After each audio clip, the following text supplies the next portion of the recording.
Ready.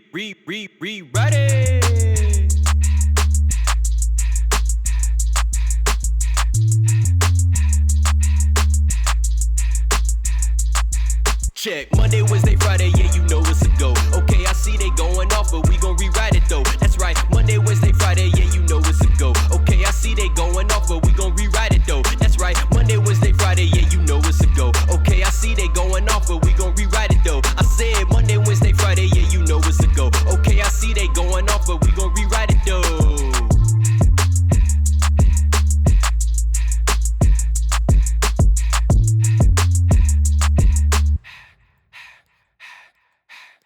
Ladies and gentlemen, welcome to another edition of the Rewriters Room. We are the men with the pen, the divine minds, the greatest rewriters in the history of. I wonder if anyone's ever thought of, creating this type of concept where they rewrite things the way that we do it. If they do it, do they do it to the level that we do it? I don't know. I highly doubt it. That said, it's the boy Armon. I'm here. I'm black. I'm feeling beautiful. Just got my hair cut. So, we were trying to bring this big energy to the podcast. I think I'm just abandoning all hives at this point.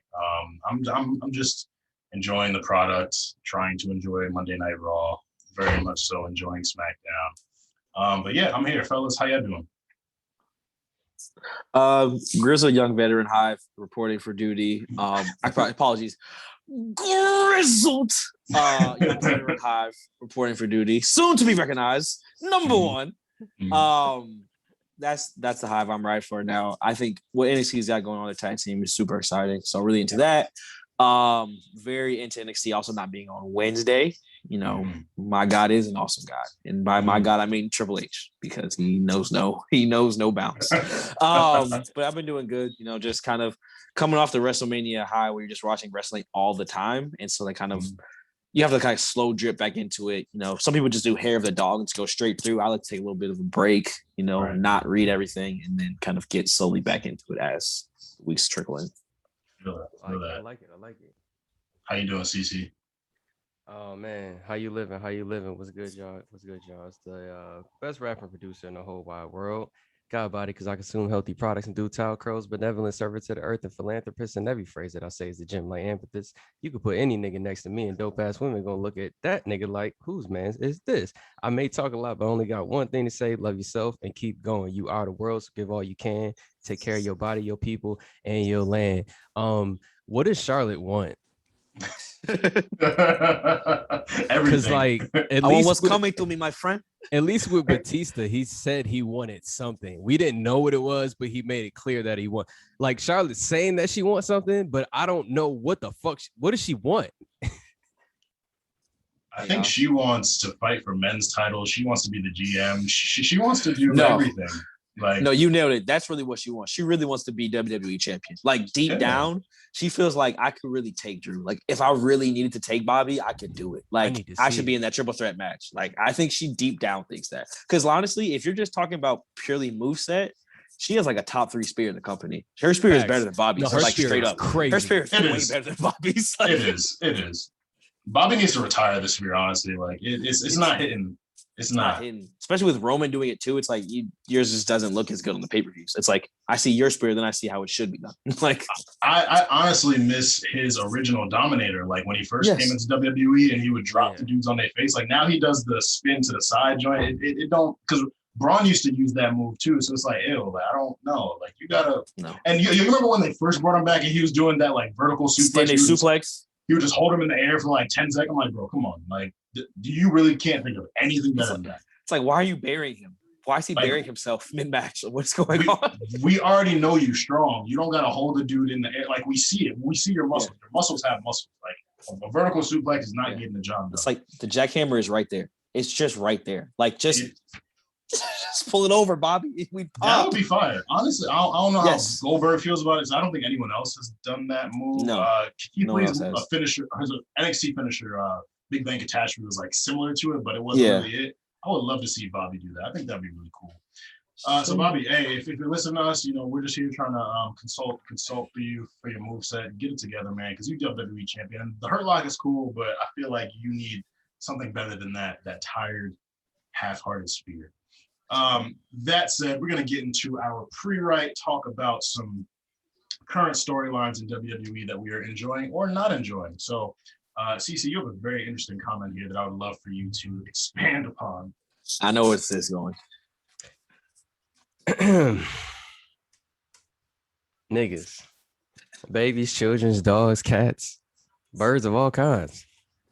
I've gathered you here today to have a little talk about something that I see happening in my community. In my community, I mean the wrestling community, because people are people. Humans are my family. That's how I look at it.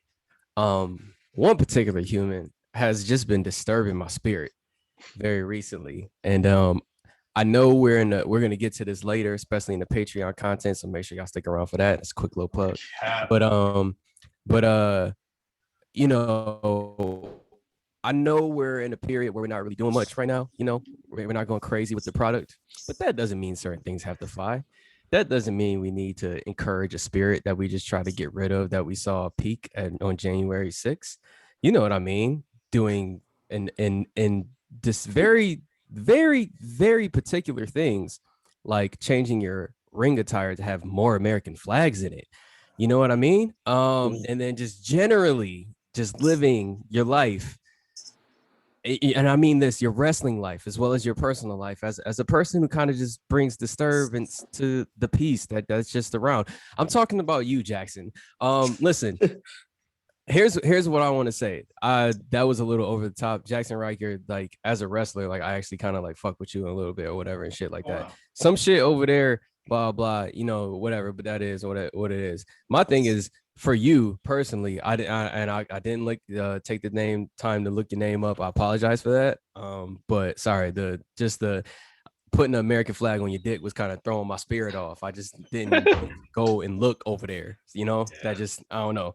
But yeah, it's just your character, man. Like this is like, it's like, it's something ever so useless to you that it pisses you off, like that it just exists. It's just like, what are we doing here? No, really, what is the point of him being here? Elias is not going to get him over. What are we doing, guys? Elias can't get himself over. Like, you say Elias isn't over anymore. It's very tired.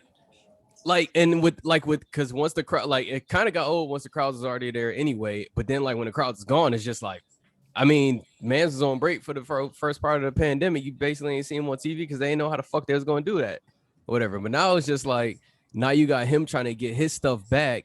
But on top of that, he trying to get this man like over, like, fam, just you're running the mill. Listen, if I wake up, you know, and I have a good day, I go to the local farmer's market, I get my vegetables and my fruit and get my juice real quick or whatever, get the local baked goods.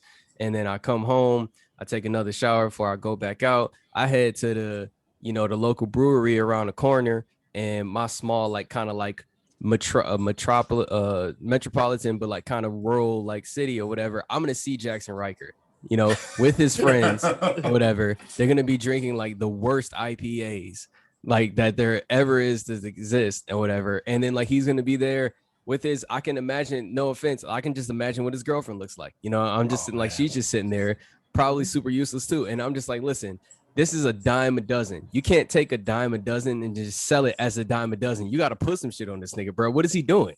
Is he just supposed to be like white guy, just like buff white guy? That's just what he's supposed to do. Yeah. There's what are we doing? Already a lot of those. Yeah, he's got to, in my opinion, you got to listen, man, ask for them to switch your character up. Do some crazy shit. Who knows? I'm just saying, like, this shit is getting bland. I don't know if y'all seen Narcos, Mexico, whatever, but the one nigga, he might have been a bad guy, but he knew what the fuck he was doing. He said, I have a skill. I can see how things end. I'm the same fucking way. Nigga, your shit is going nowhere. Please change this up. This is for you. Nope. It's like we already have Baron Corbin. Like all that oxygen that Jaxson Ryker would like eat up is being eaten up by Baron Corbin. So there's really no place for you. Like, where is he? Nah. So yeah, also, that's just had to get that. Elias doesn't wrestle enough for Elias to put anyone over. So it's like Elias already doesn't wrestle. So Jaxson Ryker, who I don't really know, he also like trying to get him to also then wrestle. It's like I'm good. It's already too much with the Miz and Morrison. Like Morrison, especially starting to wear on me a little bit. Like, so please, let's just move on from this. And the thing is like we don't need like boring. Like if you're gonna be a jobber, like nowadays, there's no boring job. There's no like what we consider jobbers, or like honestly, to me, I don't even call those superstars jobbers most of the time, and we would call those people like our truth and like just the people who get kept in the back, Curtis Hawkins, stuff like that. But they create great fucking content. Like I look at product. They're great at donating to this. They contribute to this whole fucking product or whatever. When I think about this nigga, I'm like, yo, this is a zero sum, and then I get nothing. It's like eating celery, nigga. It's like it's almost as if the first faction he was in was entitled Forgotten. It's almost like they knew when they put him on. It's like people aren't gonna remember this. They're not. Yeah. But yeah, that's my 2 cents. Go ahead, Chin. I was just saying, speaking of some very useful big beefy men, what I want to talk about this week. I have a pro and a con. We have a highlight of the week and a low light of the week. This is like a personal kind of like we were talking about earlier, like as someone who's got into wrestling as like a kid, I'm in it for the very like carnal parts of it. Like, yes, the technique and like storylines and stuff I like, but I also just like watching like muscular people throw muscular people around and like hit them very hard. And this is like was my biggest beef with Umaga, beyond the not talking, beyond the subtle racism, was that fucking Samoan spike.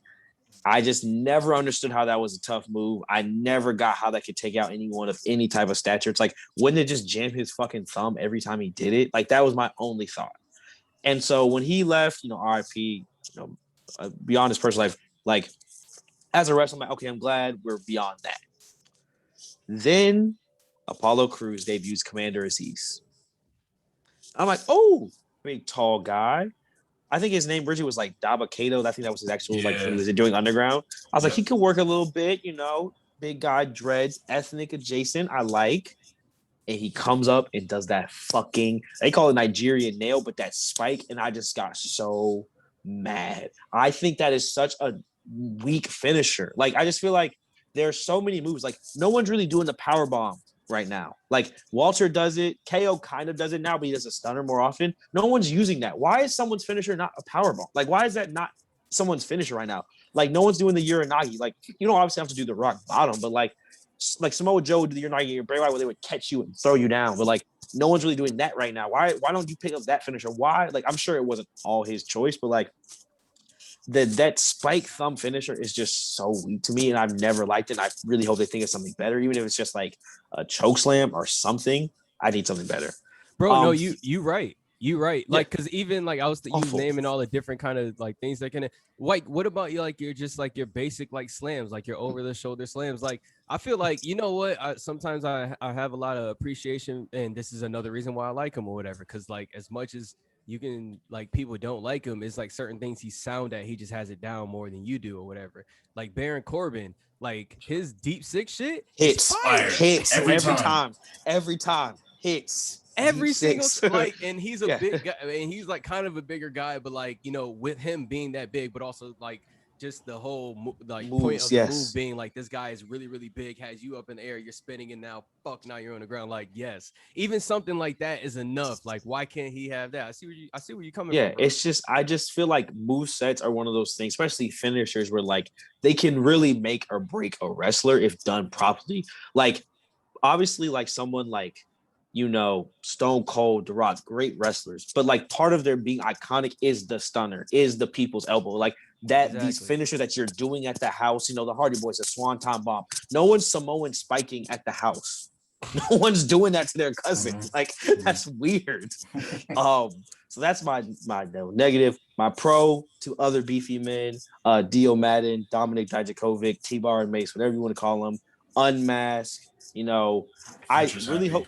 Yeah, I hope we don't go back to Dijakovic, because that was a mouthful. Like, just Dijak or something, whatever. I don't care about their names, but they're both good wrestlers. I was also like looking at the tag teams. We really like the Viking Raiders just came back, but they're like a different kind of powerhouse. We really don't have any powerhouse tag teams right now. Nope. Like, there was a time where we had like AOP, Bludgeon Brothers. You'd even get like, I don't know. AOP was going to the moon. when I say my AOP stock is still sitting back there behind me right now, I had so much AOP stock. It's embarrassing, dog. I was the power bombs like butt and then they throw them down. I was like, it was hard. It was hard. I'm sold. You know what it is? Stereo. You know what it is? It's just that they look like they look like niggas like twins. I've actually seen be like bouncers at a club, like a set of twins. Like I've seen so many of that so many times or whatever, and I'm like, no, this is 100% them. They would do this. I don't fuck with that guy in real life. Yeah, I know that. I get why they're scared of him. Yeah, I get it because he's scary. Yeah, so like them, I think just being, and hopefully they figure out the whole character part of it, but like them being a powerhouse tag team with two big guys who also like look like big imposing guys. That's the thing with Viking Raiders, like. There's the Viking thing, then also like neither of them are like super cut up or like tall, which is not bad, but it's like that's just a look we don't have right now. So having that, I think is just a good addition to the tag team because it's always like you need someone like that for when the New Day come back and get their 20th tag team title ring. Oh, they beat the Bar, these two big guys. Like you need that kind of balance with your wrestling. So I think that's dope. Yeah, no, I definitely agree. I'm glad they're unmasked. They're pretty solid in ring. They're being put in something pretty important with Drew and Braun. So yeah, I think if they take them seriously and they position them in the right way, like they'd be a good challenge for AJ and Omos when they come back eventually. And the Raw tag team division is actually improving coming back up as a result. Yeah. I was gonna say when we were talking about Elias and Ryker, as much as we don't like them, they need to like. Even if they're not, I don't want them to become champions, but like put them in that picture more prominently too. Like them hanging with Miz and like, I love to see them get cooked by Damian Priest and New Day, but like you might as well just throw them so you have more bodies in the division. Like people like to see them lose, so like put them in the position where they're losing and like Cece said, like at least make them more entertaining as well because like no one wants to watch them. Yeah, so, the problem with Elias is not that like. I know for a fact he can wrestle. It's like I don't know one way or the other. Like I wouldn't be surprised. Like you might put Elias in a 60-minute Iron Man match, and he might be the greatest fucking wrestler ever. I really don't know because he just doesn't wrestle. Like I couldn't tell you. So maybe he is a great tag team wrestler. Like it might work out swimmingly for them, but we have no idea because they never wrestle. Yeah, no, 100%. For me, and this is crazy. We all had like 3 Raw things to talk about since Raw is the clear inferior show. RKBro, man. Matt Riddle, all things aside, we know the narrative surrounding him, but in terms of his work as a WWE wrestler, a WWE talent, he's entertaining, he's great in ring, he gets a lot of segments, and he does great in all of the segments. And Randy Orton, like, I love this part of his career. Like, he had a legendary 2020. Like, he had an amazing 2020. And, you know, his Fiend stuff, it might have went long, but it looked like he was into it. He was really doing things and putting energy into it. And we've seen Randy mail it in a lot. So seeing him next to Riddle and like, you know, like, and Randy's kind of taking his time to like warm up to Riddle and kind of like, like chill out. But like, I feel like Riddle's going to start peeling back, you know, the layers a little bit. And if they get serious as a tag team, this Raw tag team division is going to be pretty damn good. But seeing Randy hit that RKO on Cedric with Cedric flying off the top rope, lit, and then Randy hitting the DDT and then Riddle with the flying bro, like it's like, yo, man, this could be something. And Randy, when his character is doing like funny stuff and like joking around, like Randy could be hilarious. Like you remember that? Randy's funny, yeah. It was like a Christmas street fight where he like grabbed the cookie, ate it, and then like hit Wade Barrett with the tray, and then like he was dancing behind Sheamus before an RKO. Like Randy can do some really funny stuff. So if we see Randy bring out that side of his character a bit more, him and Riddle get a reign, and then they lose it, and then they feud for a bit, that would be a fire feud that I would like to see as well. So really liking this RKBro stuff. I think Raw is doing a great job with Riddle and just continuing to put him next to important people, and like he's really delivering and doing his thing. So I'm very much so into RKBro. I would love to see like a t-shirt with that, or some type of merch, or like even they start putting out their own rolling papers like RVD. I don't know, man. Like they have to do something because we know Randy likes to smoke after we know, right? Bro. You could tell that nigga smoke. Yeah. It's always so funny, like, you know, Randy's sense of humor, because after he does some wild shit in the ring, he'll like start laughing at himself. Yeah. Like he'll hit a really wild RKO. He'll just be like, "Damn, I really did that shit." Like, you see him just kind of like chuckling to himself, like, "Yeah, I'm really fucking Randy Orton." But on a serious note, one thing I think could be really dope from this feud is that like yes, it's funny seeing Randy the serious stuff, but if you somehow find a way to get Randy to bring out Riddle's more serious side, I think you then have like someone who could get in the main event picture. Like where he can still be the bro, but you have a thing where Randy taps into like, no, like I need you to be vicious tonight. Like we need to win these. I need you to really go on. And he like you see Riddle kind of snap a little bit. I think you might have something real dangerous because like I think part of the reason like why Randy like because one thing we know about Randy, if he like, kind of like Brock, if he don't really respect you, like I'm not really like gonna give you that much kind of work. But like I think the fact that he knows that Riddle can really fight, like if we really got into it, like Riddle can really hold his own, like he like gives him credence for like all of like he's like, oh no, like this guy can really like actually wrestle, like UFC type shit. So like I respect him, so I'll work with him. And like I think that kind of respect is clearly shown from Randy. And so if we can get Riddle to be like, let me learn more about this kind of intensity and like showing that kind of on my character, I think you have like a really good like future world title, like, you know, Armageddon main event at some point. And then later on in their careers, like have Randy and Riddle go against each other as like on some you my son type shit, bro. Yeah. Run, it's like Ric Flair and Shawn Michaels, bro. Sorry, I love you. I need it. I think Riddle needs to start hearing the voices in his head, and then shit gonna get different. It gonna get real different. So send that pack too. Oh, big facts. Voices in the head. Send that pack. Need that. The Zaza. Venom. For our free write, by the time you all hear this, the match will be over, so we don't know the result of it. But there is a Roman Reigns versus Daniel Bryan rematch for the Universal title, which will have happened already Friday Night SmackDown. This is Bryan's 4th Universal title match in the last few months, which is crazy. But I'm excited for it still. But if Daniel Bryan loses to Roman, which I believe that he will, would you guys like to see him hang it up, or would you want to see him go to Raw? There's some speculation that this is just a thing for him to move over to Raw and like work over there, and I think that could be cool. I think there are some dance partners for Bryan over there. So, what would you guys like to see if Bryan is unsuccessful against Roman Reigns? Raw. I'm gonna keep mine short. Yeah, bruh. The only like kind of like smaller guy with personality that I can think of right off my top of my head that I know is like a star in my head, like just me without thinking, it's just Xavier Woods. Like he's by himself. Like there's no one over there who's really like, it's just all big beefy guys like, I want the title. It's like, all right, come on. We need some like more diversity in that kind of aspect. So yeah, Raw. I think yeah, I agree with you. I think it's definitely a move against Raw. I think he's kind of like maxed out his ceiling there.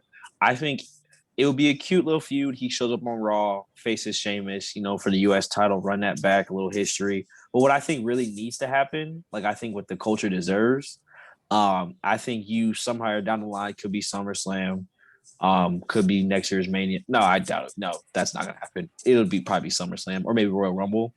You start thinking about Daniel Bryan's retirement match, and you have Franklin Roberto Lashley put that man in the Hurt Lock and send him on packing.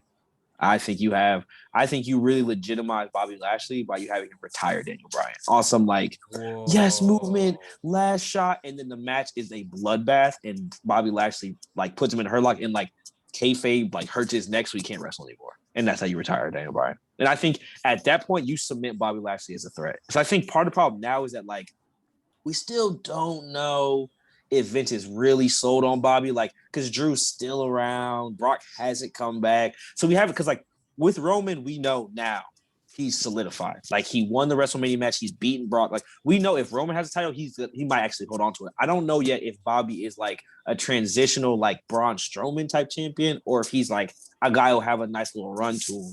And so I think if he, you know, if Bobby makes it through Drew this last time, I think you haven't faced Daniel Bryan, you build it up a lot as like, you know, Daniel Bryan was this like underdog and Bobby Lashley's this monster heel, and like kind of like Batista, like you didn't want to see me shine, you're this pick guy.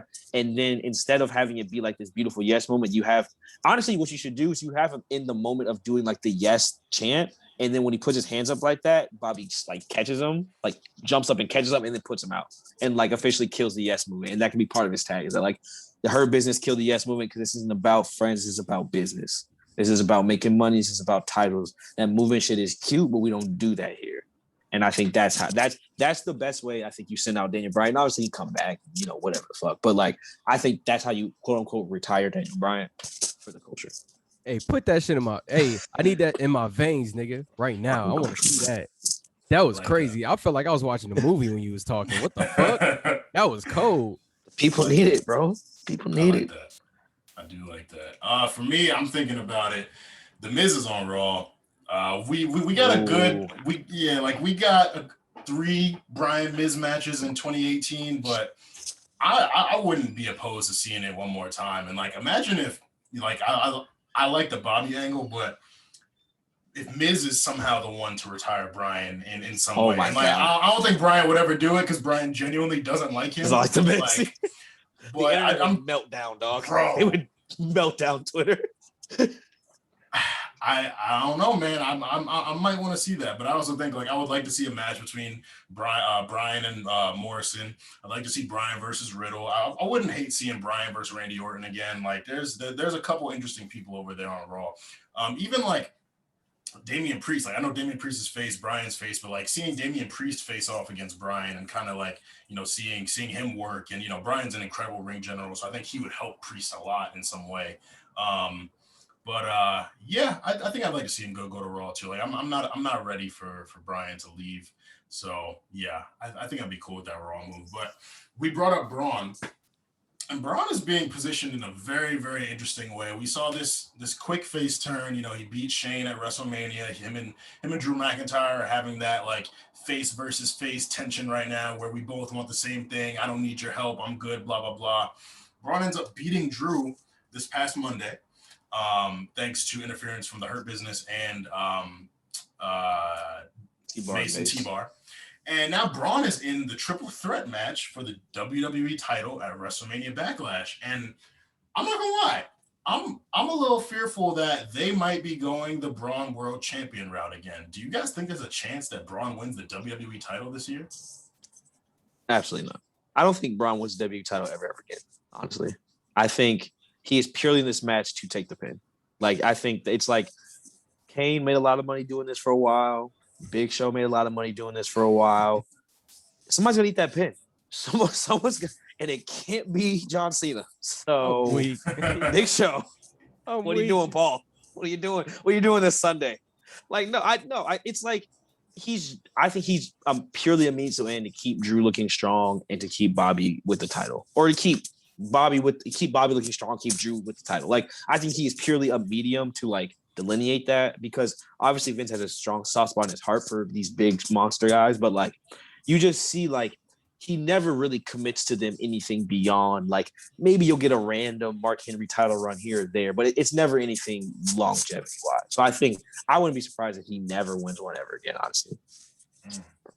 Damn, cuz that's crazy. It's good work though. I mean, Kane has won a lot of titles, just not a lot of world championships. He's a tag team champion a lot of times. Yeah, so in that same vein, that's where I think I kind of like see that. I kind of see him.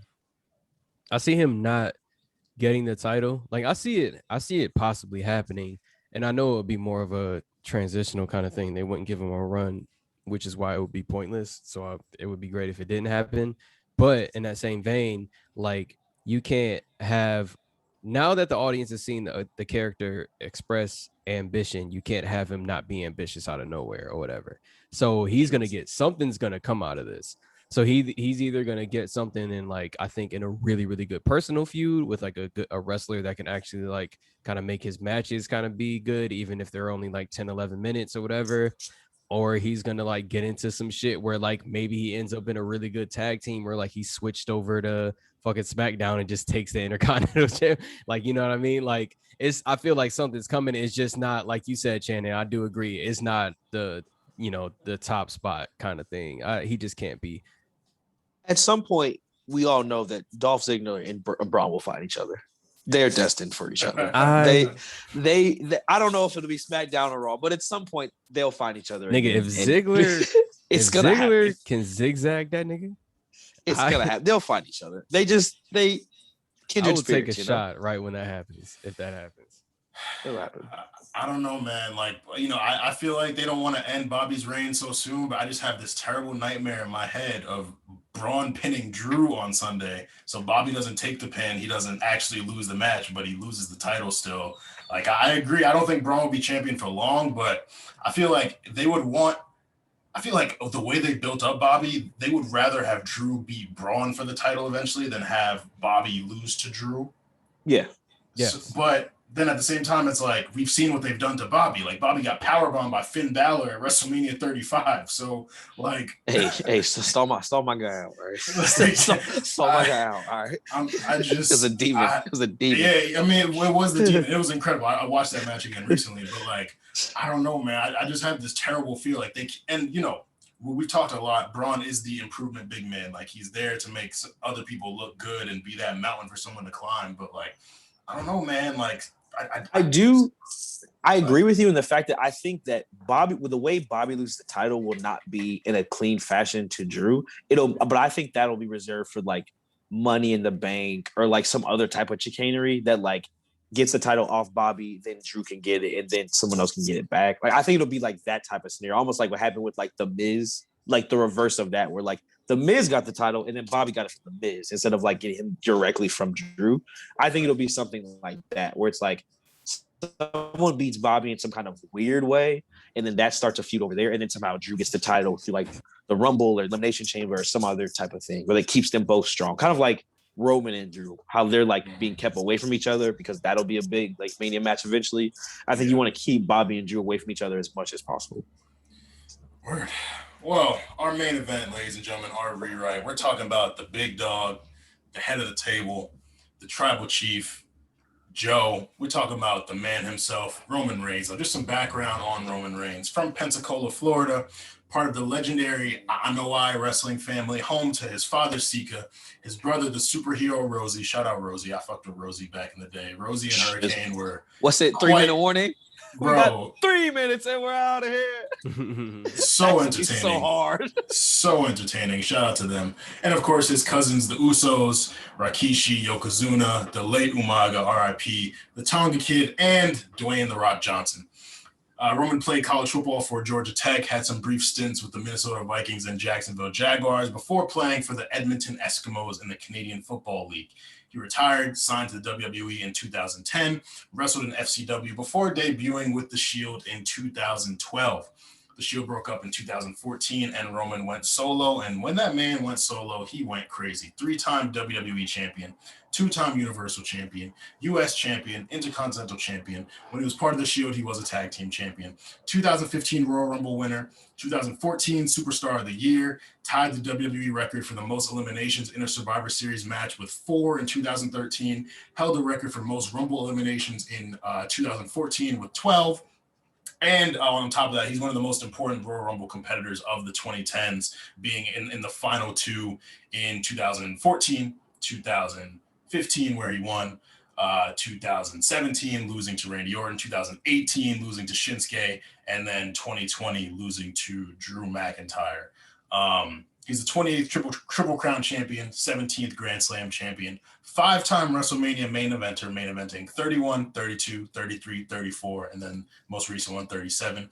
And he was ranked number 1 in the PWI's 500 list of singles wrestlers in 2016. The man took his first clean pinfall loss in 2016 to Seth Rollins for the WWE title. That was 4 years after his main event debut. First clean pinfall loss, 4 years after his debut. Absolutely crazy. That's We're here to talk, nuts, bro. Right? Like y'all saw that. I was like, doesn't make true? sense. That's fucking crazy. Yeah, and it was like, and he lost the match. Like he got pinned by Big Show, but it wasn't clean. Like this was his first clean loss was full. Roman's different. Moves. That's crazy. Roman is different. Roman's revenge. This is why he talked. This is why he talked that shit.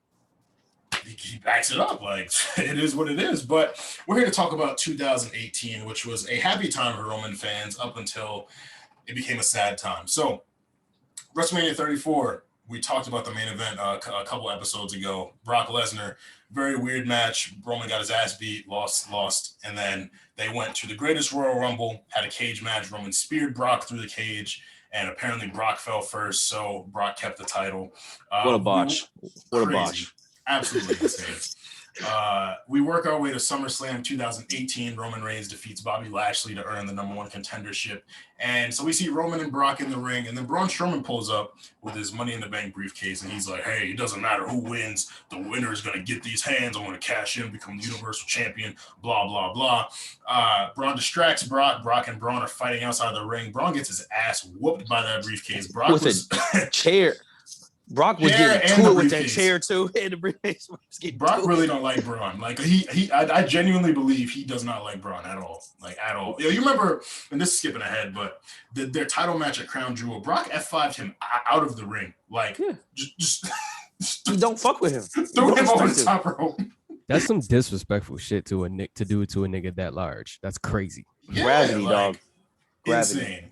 Insane. But Roman ends up defeating Brock thanks to that distraction by Braun. Very next night, he defends the title against Finn Balor, who we know had to give up the Universal title one day after winning it. He was the inaugural champion. Roman defeats Finn Balor, and Braun comes in and tries to cash in again. But Sierra, Hotel, India, Echo, Lima, Delta, Shield. The Shield reunites, saves Roman from the cash in.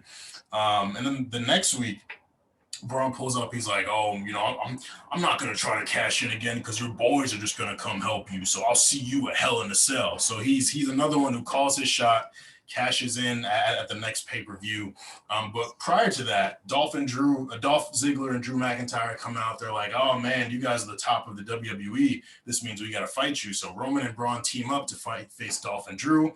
Braun turns on Roman, and Roman gets his ass beat. This leads to a feud between Shield and what Braun calls his Dogs of War.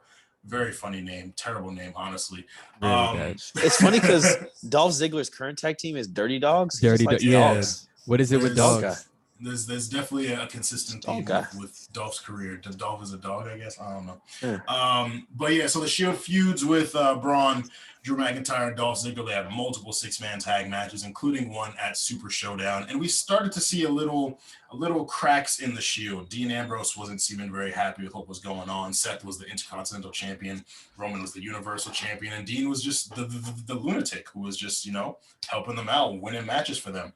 So we get to Hell in a Cell. Braun cashes in his Money in the Bank contract. The match ends in no contest because Brock Lesnar comes in, rips the door This was epic. off. This was epic. That was epic. When he showed up and did that shit, like ripped the door off, I'm like, yes.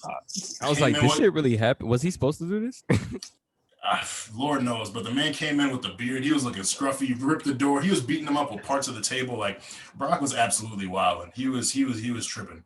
So we get a scheduled triple threat Universal title match for Crown Jewel between Braun Strowman, Brock Lesnar, and Roman Reigns. But unfortunately, Roman Reigns has to forfeit his championship due to his bout with leukemia. His leukemia had returned, and he had to go away in a very, very emotional farewell. And on the same night, we saw the Shield break up once again. Dean Ambrose turns on Seth Rollins moments after they win the Raw Tag Team titles from Dolph Ziggler and Drew McIntyre.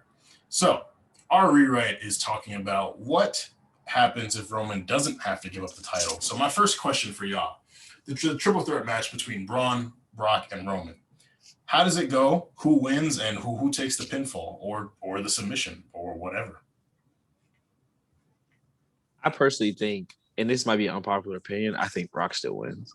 I feel like at that point, it's like not even about booking, it's about the bag. And I feel like that Saudi Prince, he want to see a Brock win. I feel like that's like, if it wasn't at Crown Jewel, I think Roman would win. But I think the fact that it's at Crown Jewel and like Crown Jewel, they was bringing HBK out of retirement, dog. Like you have to understand like the type of shit they was really having them niggas do. There was a Undertaker and Kane versus Triple H and HBK match in the year 2018. Stop it. I got it out of my head. You stop Worst match ever. Stop it. Horrendous. They almost died. Shawn Michaels almost died. So I think the Saudi Prince is like, I want to see Brock win. I think kind of like we were talking about earlier, it probably been a Braun pin. Like it would have been somehow Braun would have caught the L, and I think Brock would have won. I think that it's a money thing. I think you also still kind of have like some of the Shield stuff popping off, so you do have other avenues for Roman, and I think we've seen it's well decorated. If the option is that Brock is in the title match, smart money's on Brock. So. Yeah, I think the same thing was gonna happen. Like, and exactly, it's Roman got hit with something outside the ring or whatever, and he's down for a bit. And Braun was already kind of down or whatever, and was just getting up. Brock hit that nigga with the F5 like 4 or 5 times, and then he takes the chip or whatever, and then Roman still looks strong because he didn't get pinned or whatever, and then they can, I think from there, and because this is a good point that Shannon brought up, it was Crown Jewel. It's like people who like, I feel like if you watch wrestling consistently, you're not even taking the ramifications of this event seriously. It's like, nah, this just happened because we knew Blood Money was paying for this. Like, it's fine. Like, I saw it's okay. something. It was like Braun, I guess technically the longest reigning champion because he won that like greatest Royal Rumble belt, and like he just never defended it. But he technically just has that green belt. I forgot about that. Oh my exactly. God. But he's been champion for like quote unquote like 1,000 days or some shit like that. Like it was really funny. That shit just never happened. Nobody wants that belt from him. Like, no one wants that shit anyways. So I'd rather that 24/7, honestly. I don't really have any use Honestly, to that. I need that 7-Eleven 24. I need that. Hardcore European TV championship. Oh man, I low key feel like Roman ends up winning. I also think it would be a Braun pin. My thing is, Roman and Brock had ran it back so many times at that point. Like, I don't know if they would continue on with a Roman and Brock thing again. Like, soon after that, you got Survivor Series. Yeah, I agree with that. So, like, if Roman is still champion, it'll be Roman versus Daniel Bryan. And, like, we could bring Brock back for, like, a Royal Rumble WWE title match against Roman. But I don't know. I feel like Roman would end up winning. I don't think they would want to cut Roman's reign that short. Because I mean, yeah. This is 2018, 2019. So Roman Reigns thought that too, and then they cut his reign before that. Cut Roman's reign. I see what you did there. You feel me like that? But well, all right. Well, let's say Roman does end up winning that match. Who would you guys have Roman face after that? Now, we've talked before about how the SmackDown roster in 2018 was kind of weak, but the Raw roster was pretty strong. I mean, you have Dolph and Drew as a tag team, but like I feel like a Roman Drew match would have been cool. I don't know if they would want to put Drew in that position so soon, but I think you could get that match off. You like Channing says all the time, you can always get a Dolph match off. But with those cracks in the Shield, like I feel like if they did have the Shield end up breaking up, you can do a Roman Dean match as well. So who would you guys have Roman face after that? And this is kind of a future question, but would you guys have the Shield still break up as well? Yes. This is how it goes in this order. It's Dolph, Drew, Seth. I want to see a long form fucking Roman Reigns and Seth Rollins kind of feud where it's not like a heel face thing or whatever. It's not like an obvious bad guy. It's just like these two guys just got to a point where they want the same thing and they just got to move. The one has to move out the other's way. And that's just what it is. But yeah, I'll have like Dolph go right after because, it's Dolph and that person has the championship. So he's going to face him because that's how wrestling goes. And then you have Drew because this could be the start to, had things gone the right way or whatever, or not the right way, gone a certain way sooner. Then this could be the start of that. But like he gets his first like little test right there or whatever. But then he passes. And then the way that Seth comes in is that like, Roman saying like, he beat Dolph, former champion, he beat Drew, which is like a pretty big guy and stuff like that. He's looking like he's not bragging, but he's just like, kind of like, I'm wondering what my next competition is going to be. It should be somebody pretty good or whatever, consider what I've done, whatever, like beat Brock and all this other stuff or whatever. And then like the person who steps up is like Seth or whatever. And then like the way you can make it kind of personal to where they like kind of have feelings, or at least feelings from Roman's side, is Roman would be like, yo, bro, I just beat Dolph and Drew and these two dudes who try to like, try to get me or whatever and try to stop me from getting what I was trying to do or whatever. And you was actually helping me against them at one point. What are you basically like them to me now? Like kind of have that kind of look to where it's not like saying like you're a bad guy, but it's like, well, I mean, how are you different? It's just like one of those kind of like logical things. And then like they just go in after, they just both want the championship and you just run it with them for a little bit and just see how that goes or whatever. That's what I would like to have seen. Cause I still want to see a Seth Roman feud, a well done one. Now, would Seth still have the Intercontinental title in your? So that's the thing. He would have dropped it. That's why I said like we have the Dolph then Drew, and the time that would have taken to happen, which I would have guessed been like at least 2.5 months to get both of those two people or whatever. You know, at some point during that time, Seth loses the IC title to somebody, and he's not even really bothered about it. But like maybe like they say like he loses the title and he how people were just off for maybe like 5 weeks or so or whatever. He comes back and that's what he does. He challenges them. Chance. So plot this out for you. So I think what we do, I think in this scenario, my ideal scenario, Roman loses, fine. Shield comes back together. I think you actually have Dean and so like night after he lost, that's the night, like the next Raw is the one where he announces he has leukemia. And that's also the night that Seth and Dean win the tag titles over Rude and no, it's Dolph and Drew. Dolph and Drew. And also, have you guys heard like the rumors of like what they actually wanted Dean to say to Seth about like Roman's cancer? Like apparently, like the heel turn is supposed to be way worse. Like, he's supposed to say some wild shit. I didn't see about, exactly what he was supposed to say, but I did like say he rumors was about supposed him to like talk about his cancer. Talk about the cancer and talking about, and Dean was just like, I'm not doing that. Like I'm just not. Yeah. That's like not a thing I'm doing. But I think you have instead you have Roman and Seth go over, get the tag titles. So now, I mean Roman and Dean. So now you have Seth with the Universal, and I mean IC, and then Roman and Dean with the tag titles. Let them do that, cute, whatever. All you keep that going. You have them face AOP, some bangers of Dolph and Drew up until WrestleMania 35. It would obviously be a much more bigger match, but you can even still have them lose to Curtis and Ryder. Like that's even because it's in New York. I don't care. I think what you have after that is then you have Roman be the one to break up the Shield and attack Seth after the Fastlane match where they take on. Because at Universal 35, that's where he beats Brock, and then they face the Fastlane 3-on-3. You have Roman after that match be like, y'all have like disrespected me this whole time. I've been doing everything for y'all, and people still like you, like Seth. Like Seth's not doing what I'm doing, and you go through all those accolades. Like Seth's not doing what I'm doing. Like you guys just like Seth Rollins because he's not me. Like that's like there's nothing Seth Rollins can do that I can't do, and that starts the feud between Seth. Like you say, like between Seth and Wait, Roman. stop. Run that line back. Say it one more time. Which one? Then nigga said, you just like Seth because he's not me. He ain't nothing Seth can I can't do. That's like there's nothing. Like, and I think and then you not only do you have him break the Shield, that's when you bring this tribal chief, head of the table, Roman, and you can even have Paul come help him beat Seth. But you could just have him be like this character, but in the end of 2019. I mean, or beginning, I guess technically, being like, hey, I'm the head of the table. I'm all these decorated athletes. Like y'all been living off me for this whole time. When you won the title, you had to steal it from me, like, and have it be that angle. And you can have him. Dean can go to AEW, whatever you got to do. But yeah, I think that's the angle you have is that like, but some personal shit of like kind of like brothers where it's like, yeah, you get all this shine, but like really, I'm the one doing all the work and shit, and you just are kind of like out here doing the fun shit. And I think you have that title, and you have Roman wash him for the Universal title. And then you have the tribal chief instilled, and you have that as your champion. I think because still at that point, you have to remember, like, pre-leukemia, Roman was still getting booed sometimes. Like, it was still not the Roman we know now.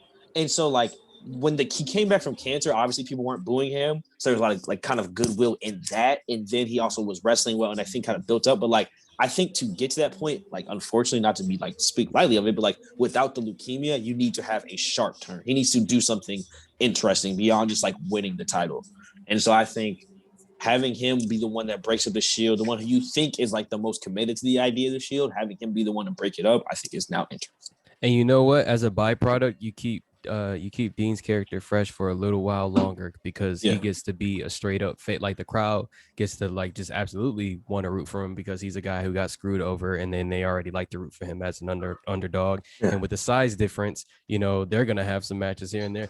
Absolutely, that's a great idea. I like that. Yeah,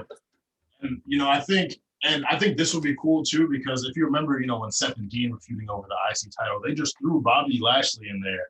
And Bobby ended up winning it off of Dean because of Seth and Dean's, drama or whatever. Like Bobby just came in and won it. So imagine they just insert Bobby into like a triple threat match for the Universal title between Roman and Seth.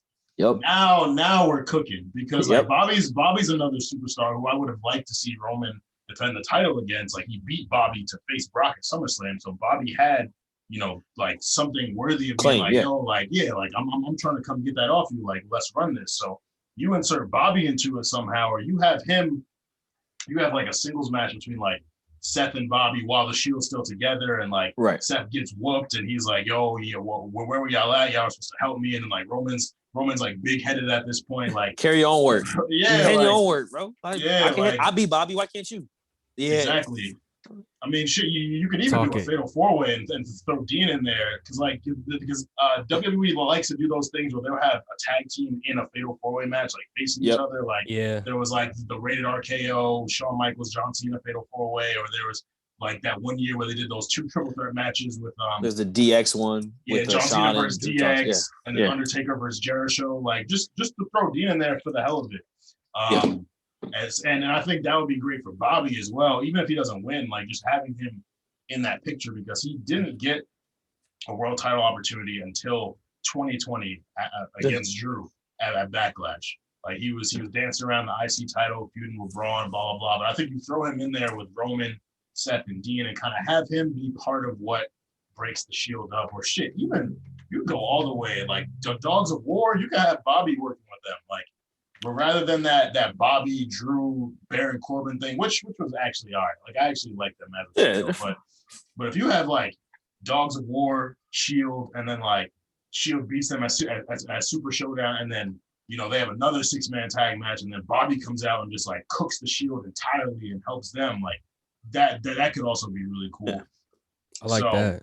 Yeah. You also get that triple threat where like they had the one triple threat, I think, at Fastlane, but like they didn't really get to do it the way I feel like Vince really wanted to do it. Like, I feel like in his back pocket, like he still has like I need to get Dean versus Seth versus Roman on a big stage. Like, that's like one of the big fishes, like that he really hasn't fully been able to like really sauce out the way he wants to, especially with them all 3 being like independent pillar characters. Like, I feel like Seth right now is very strong. Roman's as strong as he ever could be. And if I don't care, John Moxley, Dean Ambrose comes back to WWE, he will be probably as hot as he ever will be.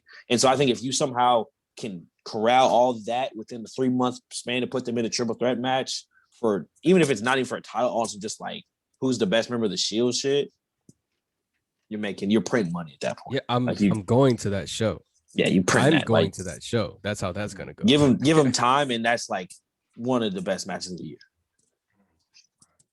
So, following you guys' storyline, which is I'm trying to remember everything that we said, but like for WrestleMania 35, Seth is still beating Brock. So like, how soon after that would Roman win the title off Seth? So I'm thinking at Super Showdown. So like they have that Super Showdown in Australia. I think that's your big like, because I mean there's Money in the Bank is between that, and there's like Battleground after that. But I think if you want to like give them something cool with these like international shows and make them actually like legit, I think you have them beat Seth in that match. And then you have like a rematch, I'm sure it's Stomping Ground or whatever. But like in my mind, it was like very soon afterwards. It was like you beat Brock and then I screw you over like the next night and then I get my match. And even you can have like, maybe you even have like Dean facing beforehand trying to stop and be like, Roman, you don't have to do this. Like, oh, that would add to it. That'd be perfect. Yeah, kind of like, hey, like we in this together. Like, why you being this way? Like, I know how Seth did us before, but he not like that no more. Like, you can really have Dean kind of do the talking, which is what he's best at of the three of them. Like, really actually like talking, and you can have Dean kind of playing that role. And then Roman has to, you know, send Dean back to AEW, and then he gets to Seth like, it's time for you to come see me, my guy. And then you said like Seth would be like, you know who the first person to beat you was here? Me. Like, you talking tough now, but when we came heads up, I beat you twice. So like, you can talk all you want, but like, you gotta come see me. And then hopefully you get Roman to take off the Kevlar vest, because I'll die on the hill. That impacted his reigns. Like, the part of the reason why he didn't get over is because he was wearing body armor and it looked fucking ridiculous. He's too big to be wearing a Kevlar vest to wrestle. But yeah, that's I think that's kind of the trajectory of that. Okay, I like that. Yeah, I like that.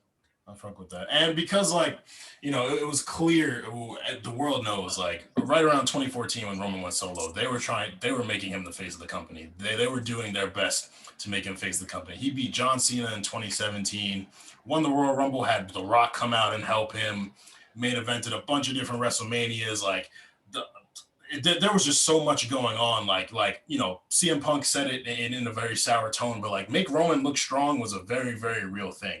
Like, it just is what it is. Like, Roman was being positioned that way. So him being the babyface they want him to make, if he gets that reign, loses it to Brock real quick, and then has to fight his way back up again in like a personal feud with Seth, who was, you remember 2018 was when Seth wanted to make it Monday Night Rollins again. Like, he was cooking with the IC title, ended up winning the Royal Rumble. Like, Seth was doing his thing. So I think Seth was at like peak popularity until he actually got the title and then people turned on him.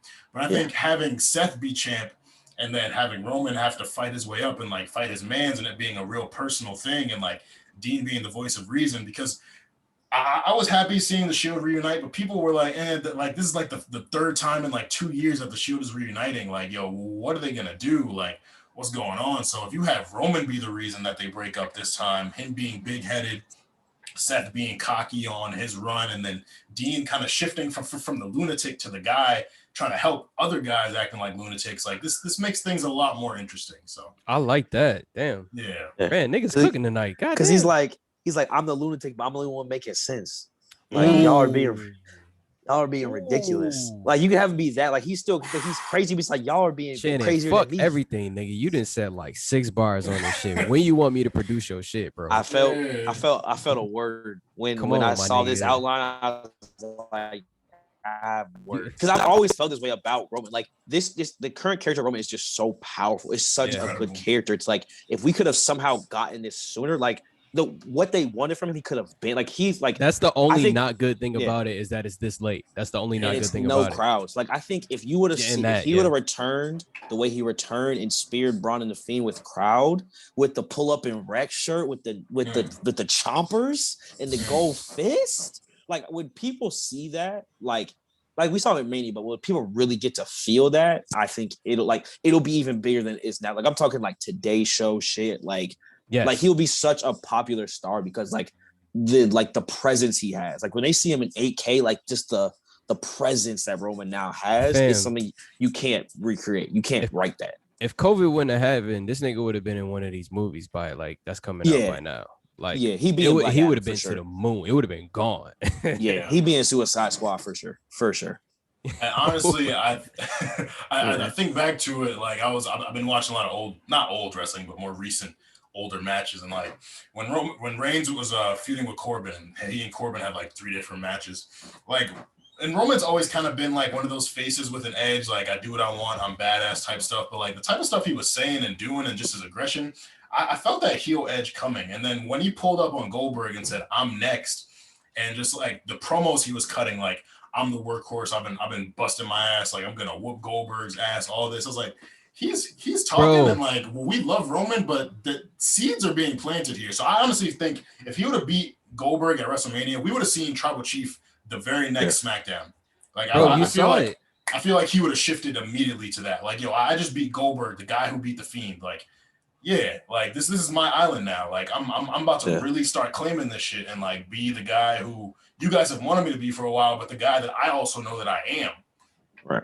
Bro, and like, that's the exact moment. I sorry to cut you off, Chan, but like, bro, like the time you just brought up is the exact moment where I realized that what I wanted from Roman Reigns is what we have now, because there was the moment, it was that time where, because we all remember this shit. That was around the time they started saying like less of like, okay, stick to the script. It was more like you could, because he was loose. Like you can tell when somebody's speaking and that's them talking or whatever. This nigga was starting to talk, like he was talking. And now what we have now is, yeah, you're right. Like that was such a great thing that happened. It would have been amazing if it would have even happened then. But man, that was great, and it did plant the seeds. That was good that you pointed that out. Yeah, what were you about to say, Shannon? I was gonna say, like, you saw basically what they wanted out of the Undertaker feud, but because they love the Undertaker so much, they wouldn't let him disrespect him like that. Yes, like they'll let you talk to Goldberg any kind of way, but like the whole, oh, this is my ER, I'm the big dog. It's the same thing, but he just was like holding his punches because you really can't. go at the Undertaker like that at this point in his career. Yeah. But like, and he finally got to really uncork on Goldberg, who like everyone piles on Goldberg, so it didn't really matter. So I think that you saw what they wanted to do, but now they finally got a chance to do it, and like to the moon, like yeah. to the moon. And I'm glad that it was against the Fiend too. Like I'm glad Roman came back, speared the fuck out of the Fiend, and then ended up pinning Braun and ending that horrific reign. Like that was pretty saving us all. Too. Save your tears. I still need that Roman Goldberg match at some point. I don't know how they do it, but I need it. I need it at some point because like Goldberg probably don't have, and they don't bring him back that often anyways. But like, even with his last few matches, they haven't been spectacular. So he's only gonna decline from here. So like, is there a Crown Jewel anytime soon? Probably not. Crown Jewel 3. Probably not, but that would be the place. That's where it would happen. A 5-minute just death match, like Roman just kills Goldberg. I would love to watch that. Goldberg is absolutely, 100%. Yeah, like who wouldn't want to see that? But this is our cutoff for the non-Patreon users. If you're not on Patreon, you need to get on our A Show Patreon. We got hella content for y'all. Spot Callers is back. Yes. A Show giving y'all bonus stuff. Yes. We got merch updates coming soon. You could jump in our Discord. You don't gotta spend that much, but you can spend more if you want, because we are worthy of your coins, I believe.